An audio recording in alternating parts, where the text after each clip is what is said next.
just really interested in your portrayal of mental illness, both in Buffy, particularly season 6, and River with Firefly.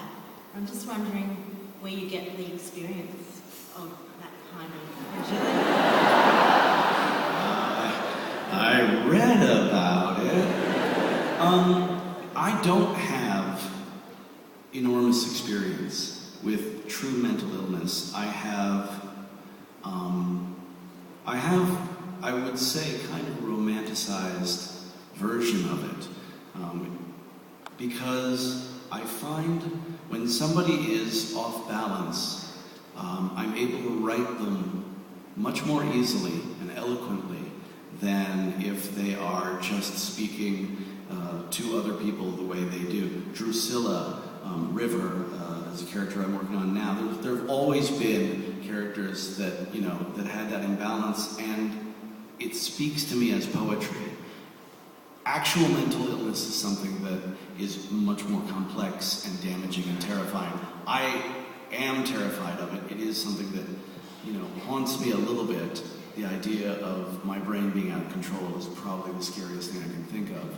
But I would say that it also is, in my work, a little bit the romanticization of, the holy fool, or the person who speaks, for everybody else from a different place. It's like writing Elizabethan characters, or writing westerns, I got to rewrite Captain America, and I got to write 40s dialogue for the first time, and that's got its own poetry.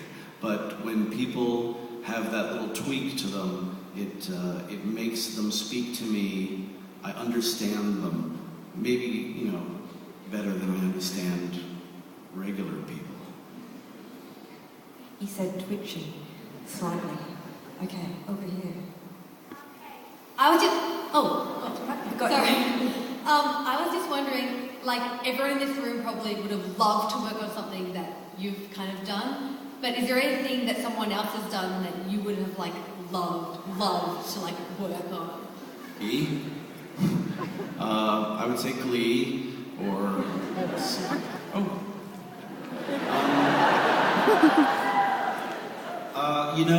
I was this close to directing an episode of Battlestar Galactica.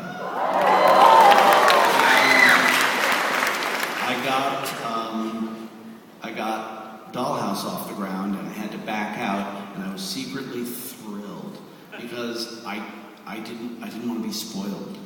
And I literally asked Ron Moore, I said, is there any way I can direct the episode without knowing what happened before it? He said, no, that's not how it works, Jonas.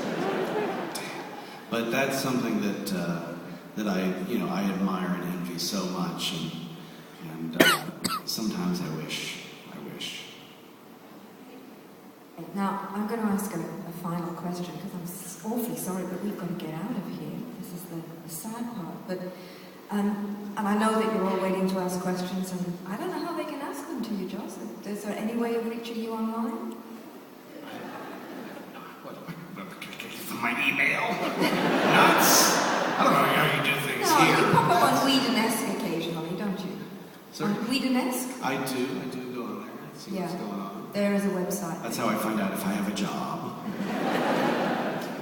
Well, I was only thinking of that. I wasn't thinking of divulging your intimate information. However, I do want to ask you to just do a bit of crystal ball gazing, because let's just imagine that it's going to happen. The Avengers is a huge, it is the summer hit, it's going to happen. 10 years' time, what do you want to be doing? 10 years. Wow, everything. But let's see me taking a break. Let's see me finishing that novel. I'd like to finish a book at home. That's what I'd like to do. 10 years from now, I'm going to be sleepy. Okay, well, maybe we should let you start now. Okay, we need to... They were great questions. Thank you so much. Thank you so much for coming.